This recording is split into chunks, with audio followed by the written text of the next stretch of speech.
Excellent. Thank you very much. Hello, everyone. It is really a pleasure to be here sharing innovative ideas with all of you. This is my third year in a row to have the opportunity to speak at the Ideas Conference as a guest. This time in a live format, which a virtual format, which instead of being a limitation, actually the global pandemic has opened new possibilities for things that at some point we all would have thought were impossible, like running a global enterprise in a private distributed network of digital infrastructure without people being physically in the same place, or having thousands of people join live a conference from different locations from the comfort of their homes. I understand there are over 1,000 people registered for this conference. So thank you all for your time. And this is something amazing that technology brings to all of us. And that's exactly what I'm going to talk about today. Making possible the impossible through the power of disruptive innovation. And I want to thank the organizers of Ideas for inviting me one more time to your conference. I appreciate it. It's a pleasure to be here and to spend time with your audience and talking about something that I am really passionate about, which is disruptive innovation. I am Pavel Ferreri. I am a passionate technologist. I am also a technology investor. I personally invest my money in all of the companies that I'm going to talk about briefly today. I'm a traveler, I'm a reader, I'm a speaker, I'm an evolutionist. I am a very science-minded person. And I think the subject that I'll cover today is extremely relevant for every business leader, whether you are the company president, the founder, the CIO, a data analyst, or any other role, and to that matter, at a personal level, regardless of what you do for a living, it is very important that we all understand how disruptive innovation happens and how we can benefit from it as opposed to becoming victims of it. So during my brief time with you guys today, I'm going to focus on two goals. Number one is establishing that with the multiple technological advancements and innovations available today, every single company, every single industry is at risk of disruption. And that is already happening. So that's the easy point to establish. The second point, I will aim to provoke you personally as individuals, each of you here in the audience, to think about what you need to change in your business to start driving innovation. And number one, to protect yourself from being disrupted and taken out of business. And number two, to think like a disruptor and take advantage of the great opportunity that is there thanks to technology. And a brief mention about COVID, since it has been the key word of the entire 2020 year, right? COVID-19. It has come with many challenges. And my thoughts go to the people who have been personally affected by the virus. But focusing on a business perspective, on a technology and innovation perspective, COVID has come with multiple opportunities, and that's the highlight here.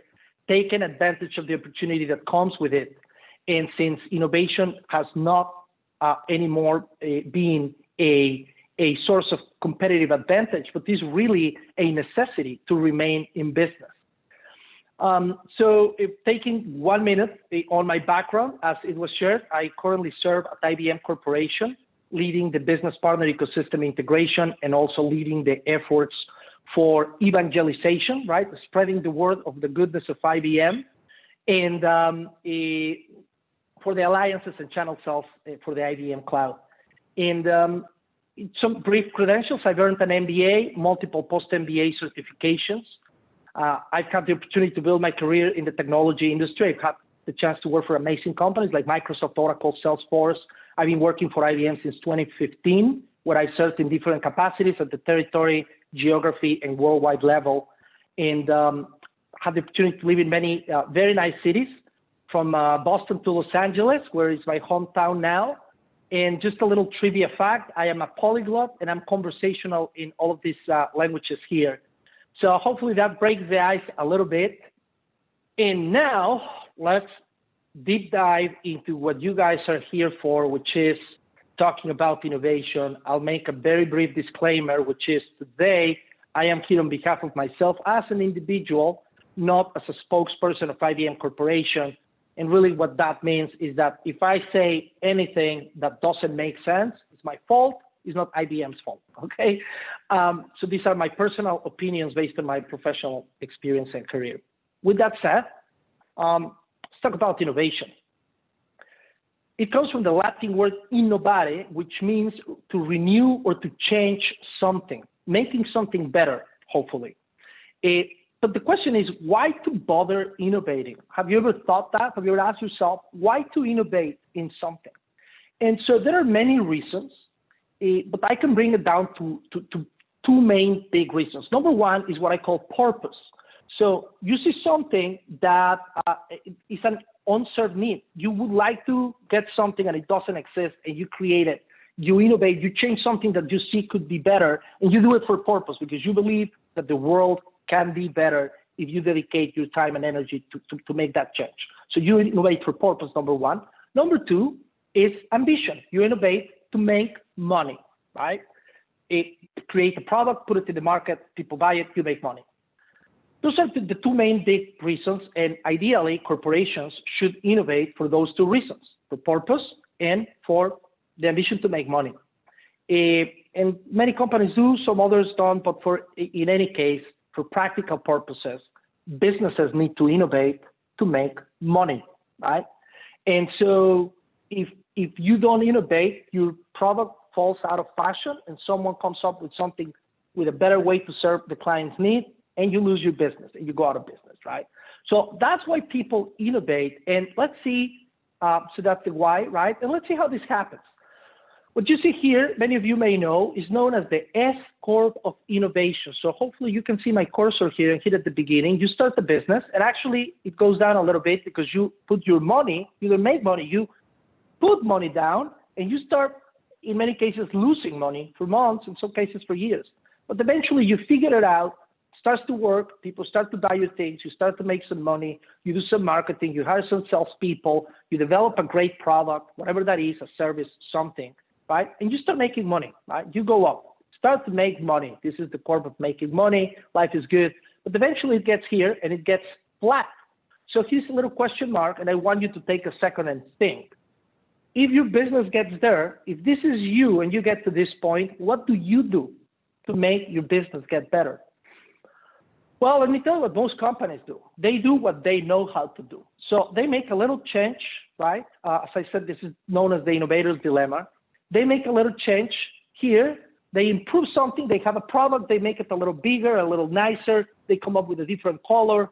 They do something. This thing moves, right? They come up with some innovation. And then they sell a little bit more, but then it becomes flat. And then they do the same, and then they do the same. But eventually it's not sustainable. You go out of business because someone will replace you. So is that what you do? Or do you take the pain here, right at the root of the problem when your business is going flat, and take the pain, time, energy, money, and start over with something different? You disrupt your own business and come up with a completely different strategy, a different go-to-market, a different offering, a different way of doing things. This is very painful, and that's why many companies fail to do this. But the ones that are successful, they came with this product, with this way to go to market. They change it. They have some pain in this process. That's a big transition. Change management, cultural management, product change, lots of changes, right? And money that goes with it. Revenues go down, but then they emerge successfully again in the new way, thanks to that new innovation that they created. And that's how this works. And by the way, there is an entire book, it's considered one of the 6 most influential books in the history of business books, which is The Innovator's Dilemma, how great companies fail, how when new technologies cause business, great firms to fail, right? So it's The Innovator's Dilemma, name of the book by Clayton Christensen. And I recommend everyone should read that book. It's fantastic. And it's very well explained here, this whole concept of that dilemma that companies face to innovate. And so if you wonder, so what? I want you to read this sentence for a minute, right? Over the past 10 years, more than 50% of the Fortune 500 companies have either gone out of business, have been acquired, or have just ceased to exist, right? They've filed for bankruptcy. So think about this. Fortune 500, as you know, are the 500 largest, most successful companies in the entire world, the best of the best. And of those, half of them went out of business in the past 10 years. Isn't that unbelievable? And this happens very often. It's continuously happening, right? Actually, this is happening across all industries. And this is because of all of these little companies that you may recognize, these little logos here, right? What is known as the Uber effect, where the largest transportation company doesn't own any cars. And now they own some, but like for the most part, they don't. They don't have the infrastructure, the depreciation that large, car fleet owners have. That's why just Hertz went bankrupt this year. And many other companies are. And then we have Airbnb, which again, they don't own any physical infrastructure and physical inventory. They don't own hotels, and they are valued more than Hilton Hotels, which owns thousands of properties. They don't need to deal with that hassle. And Amazon, I don't need to tell you about it, right? They are now valued more than Walmart. And they don't own any inventory. So the largest retailer doesn't own any inventory. And you can go on and on and on, right? And so what do all of these companies have in common?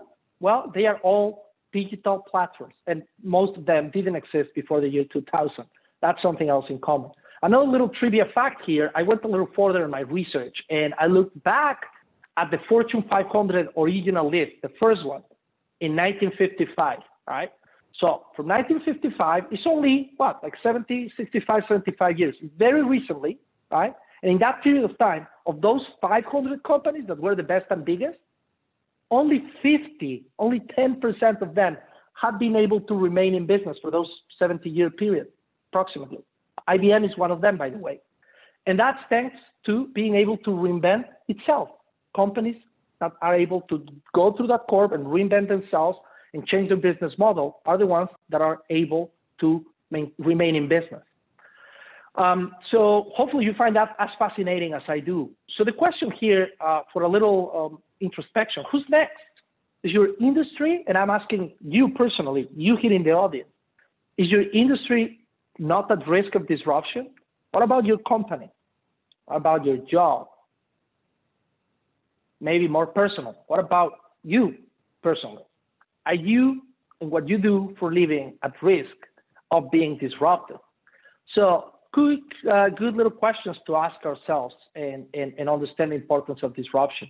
So if you want to do a little kind of self-assessment here, right, to understand whether you, again, as an individual and your role in your company, or thinking broad, your company, the company that you work for, is your company an innovator? So ask yourself based on a few questions here.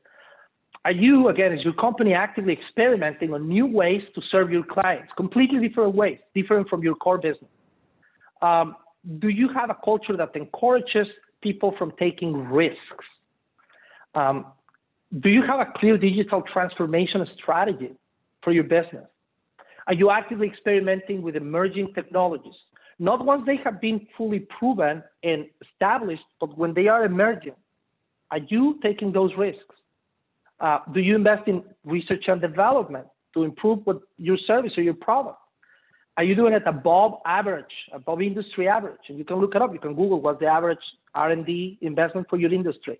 Because if you're average, well, you're average, right? So to be an innovator, you need to go above and beyond.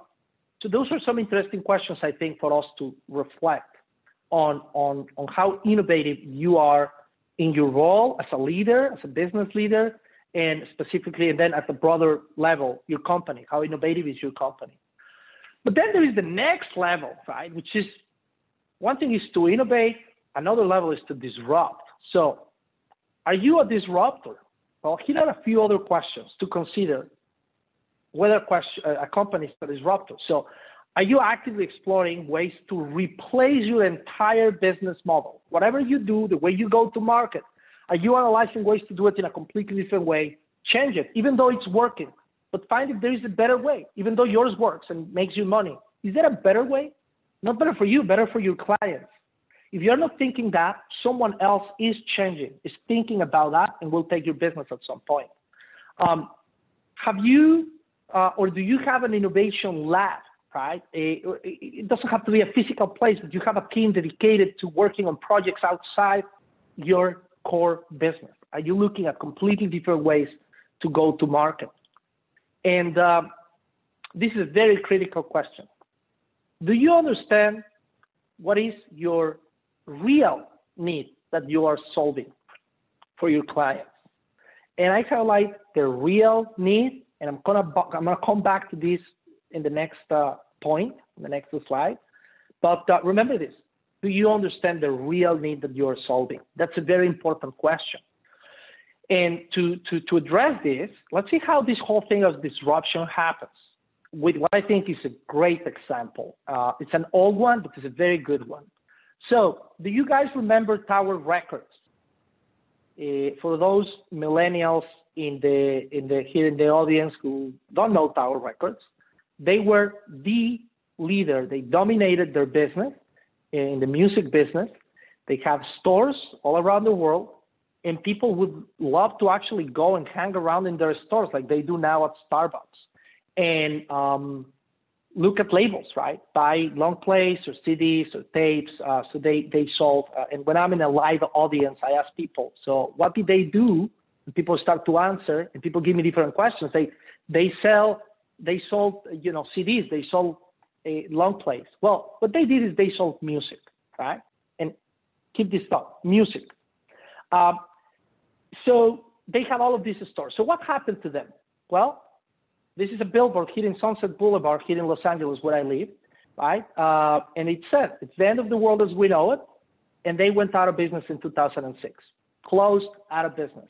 What happened to this company that was so successful? Who took them out of business? Well, was it Apple? So people say, well, it was Apple, it was this, it was, well, it was many things. It was disruptive innovation. Technology changed slowly from long plays to tapes, to CDs, to micro CDs, to micro DVDs, to MP3, and the Napster came up, and then you could download music, then it was illegal. So then Apple came up with iTunes. You could buy the songs for like 99 cents. Then Spotify came up with this model of subscription, and you can pay $10 and get access to millions of songs, and so on. Many disruptions. So the question is, could these guys, could Tower Records have done something different? And think about it as kind of a little micro case study to think of other companies. In my opinion, yes, they could have done something very different. They could have created their own app for streaming and downloading music, for starters. But why didn't they? Because they were too focused on what made them successful. So what made them successful in the first place became what made them fail, because they held on too strongly to what once was the best way. But then there were new ways, and they were taken out of business. So that's extremely, extremely important. They got, as a very good author called Robert Terzek, whom I met in person. He has a book named Vaporized, and I recommend you read it. They got vaporized. They got replaced by something intangible through an app-based business, right? And again, and it is Apple, and it is Spotify, and a series of other new ways of getting access to music. So that was the real business, getting music to the users, not necessarily selling CDs or DVDs. I think fascinating example to represent how this happens. So were they the only ones? Absolutely not. Remember Blockbuster, Radio Shack, Kodak, Sears, Nokia? What happened to all of these companies? Same thing. They were replaced. And there are many, many, many more, right? Across all industries that are disrupting, from e-commerce to online dating to online education to audiobooks to a series of other things. There is one that has special mention here, in my view, and it's this little one, funny little logo. Some of you, many people here from Asia may recognize it. Many people in the Americas may don't even know who these guys are. Ant Financial, now they call themselves Ant Group. And they are part of Alibaba, the biggest retailer in Asia, and soon to pass Amazon, in my view. And so Ant Financial, this little bank, let's compare it with Bank of America. Bank of America has 204,000 employees, 200,000 employees. They serve about 66 million customers with 200,000 employees. They have 4,600 locations across the United States. They're the largest American bank, and they are valued at about $200 billion. In comparison, and they've been here for so many, many, many years. Comparison Ant Financial was formed in 2014, just 6 years ago, and they have only 9,000 employees, 9,000, right? Employees, very little. But they served in 2020 alone 1 billion customers, 1,000 million customers, exponentially bigger capacity of service than Bank of America. What are their locations? Digital platform. It started originally to serve the little guy, that's why they're Ant Financial, but now they're going incredibly big. They're valued at $150 billion on a pre-IPO valuation.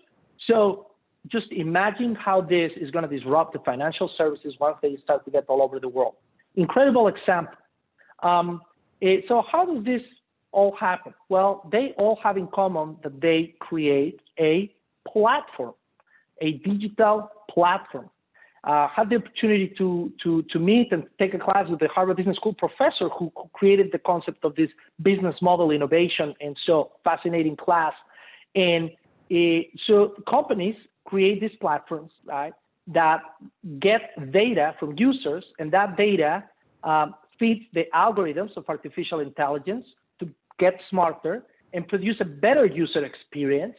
So that increases usage, which in turn gets to the users, giving more data to the system, to the platform, through the platform.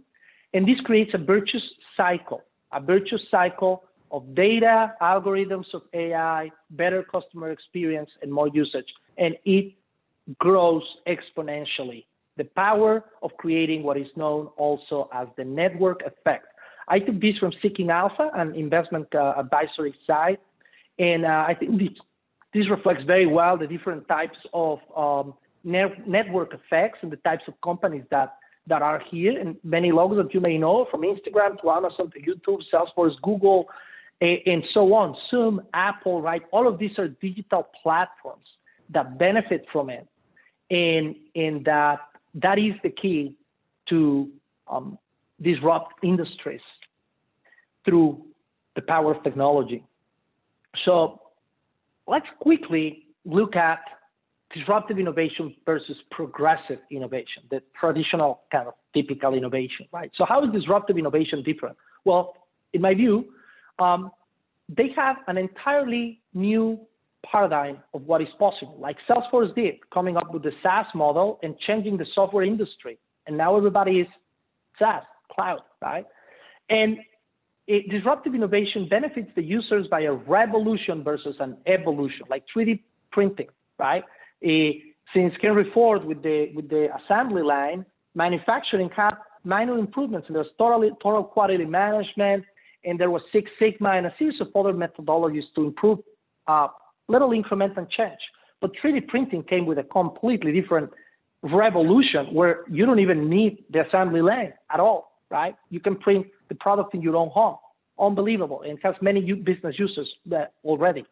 And then disruptive innovation redefines an entire business model, right? A new paradigm where, like, Netflix took out of business these guys from Blockbuster, right? Because now through a subscription, you get access to all the movies, not just going to rent one by one, right?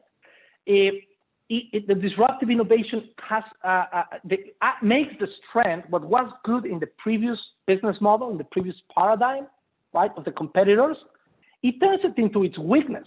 The example of Uber that I mentioned, right?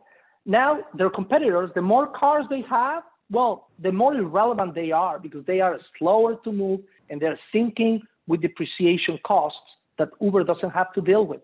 So that's an incredible new paradigm. And there are many more examples. I'm just picking one per each of the categories here, right? So they're solution-oriented versus product-oriented.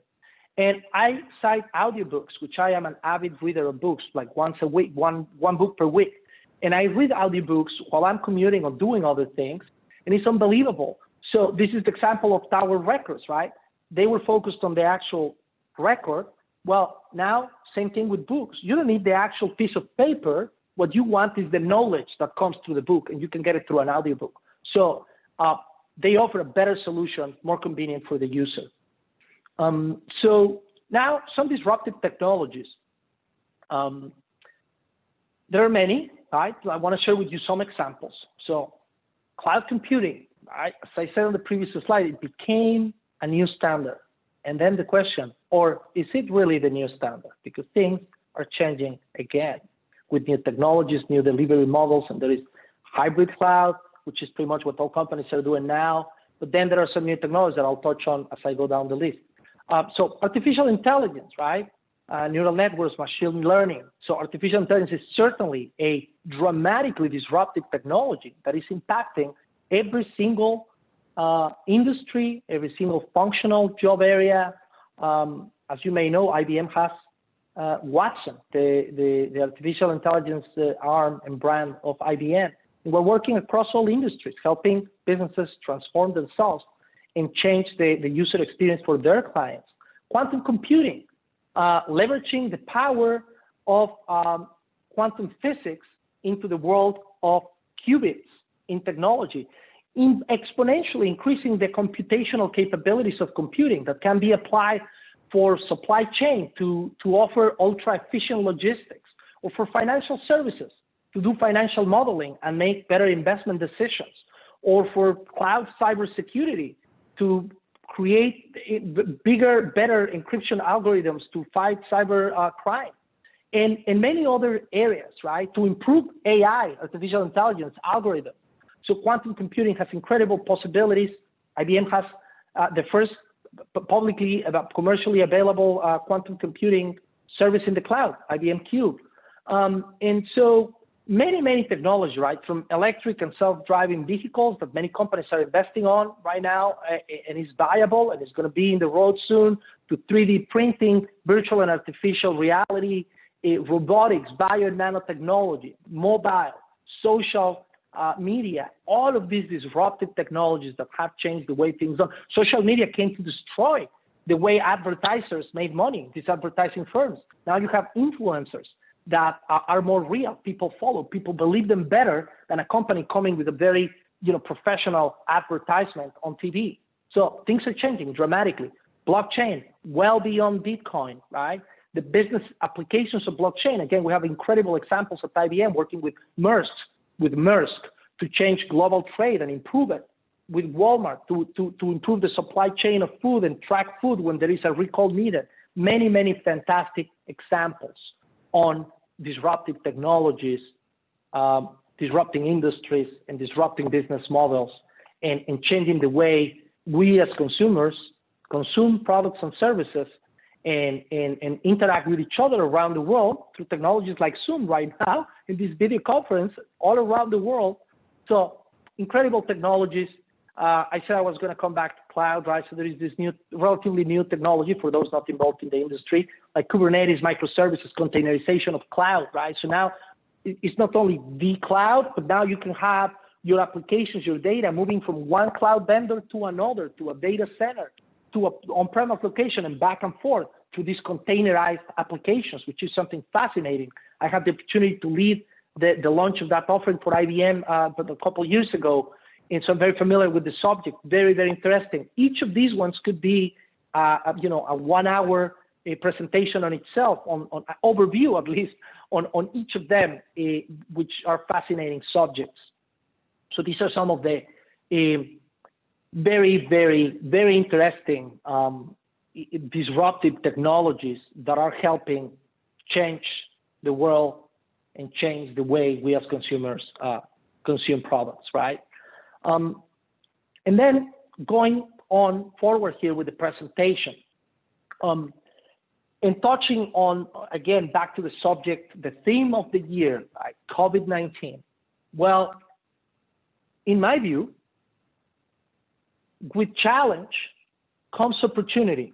When we are comfortable, both as individuals as well as businesses, we it's very easy to fall in the routine of the way things are. But when you are challenged with a big disruption to the way of life that happened to all of us this year, people are forced to change and to do things, again, back to the point of my presentation, right? Rethink what is possible and make the impossible possible. Again, through the power of technology, to the power of disruptive innovation.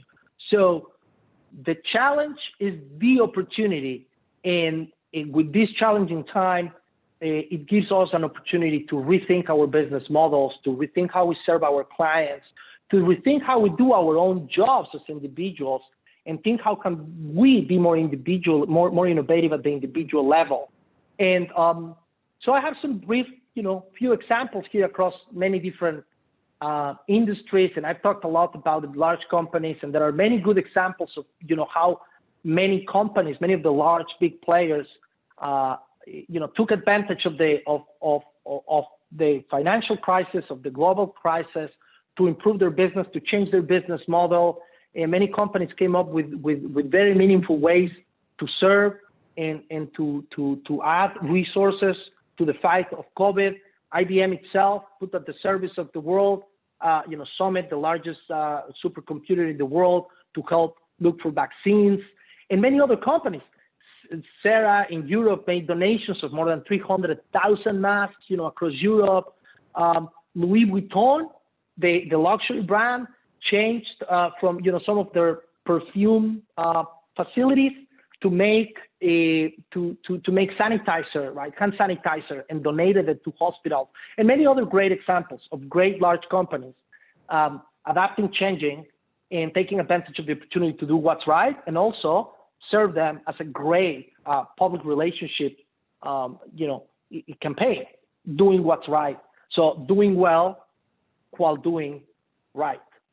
So good examples. But then touching on some of the smaller companies, right?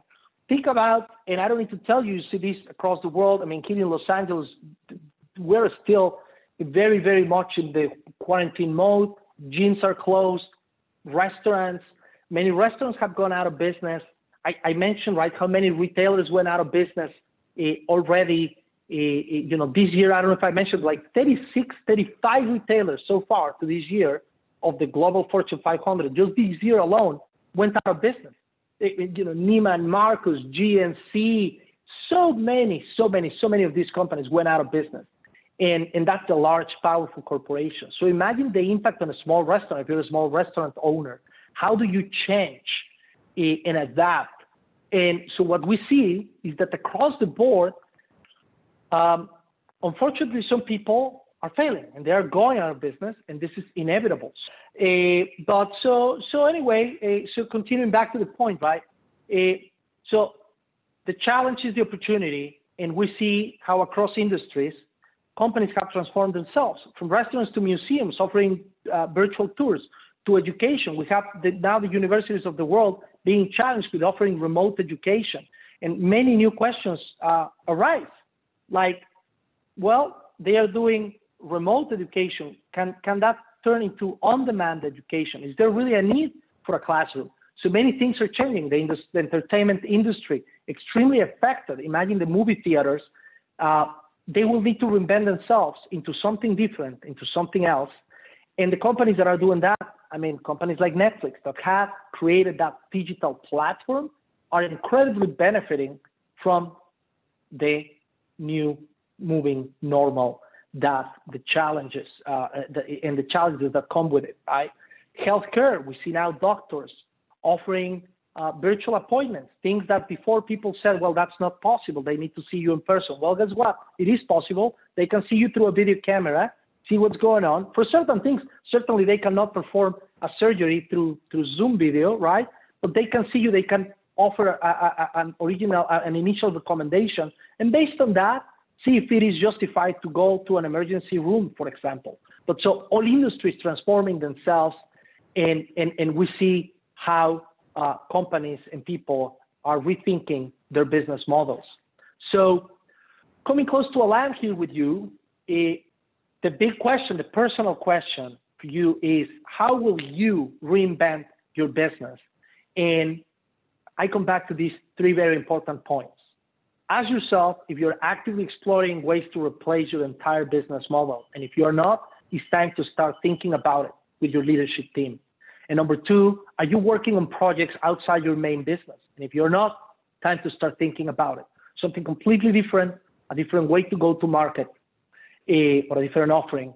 And do you understand the real need that you're solving for your clients, as I exemplified with the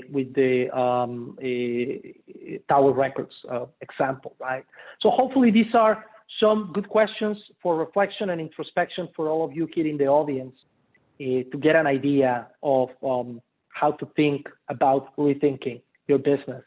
And so some takeaways: embrace digital transformation from a business and technology strategy perspective together. Innovate to replace your own business, or someone else will do it for you. And I have this thought: to disrupt or to be disrupted. That is the new question Hamlet would have said in Shakespeare in times of artificial intelligence. And so with that, those are some of the takeaways. I hope this was provocative and interesting to all of you. I have some recommended books. I mentioned Vaporize, The Innovator's Dilemma, Human plus Machine, Behind the Cloud, The Future of Humanity, The Innovator's DNA, The Myths of Innovation, many great books to read about innovation. And then I published a list of my personal favorite 100 books across all areas, from philosophy to science to art to different things. I have it posted on my LinkedIn profile. Many books to read. Leaders are readers, I believe. So I invite all of you to continue reading and learning and attending events like this conference, Ideas Global Conference. And I leave you with this thought in a light note. If you know this campaign, stay thirsty for reinvention, my friends. And I thank you for your time. If you want to connect with me in social media, LinkedIn, YouTube, Instagram, Pavel Ferreri, as you see there, with an I at the end, Pavel Ferreri. Pleasure to connect with all of you. I once again thank the organizers of Ideas for having me here this year again. It's a pleasure to be here, and hopefully this was of everyone's interest. Thank you. Microphone back to you. Yeah, thank you so much, Pavel, for wonderful, informative presentation. We truly enjoyed your way of presentation by asking questions and then explaining in depth. Thank you so much again for your effort and time. Uh, we can see few students or attendees have questions. So please, if you have few minutes, you can go over there and answer their questions if possible. So yeah, I'll go to the Q&A part, right? Happy to answer any questions. Thank you, Pavel. So now we have a few minutes break. We will get back to you at 1 p.m.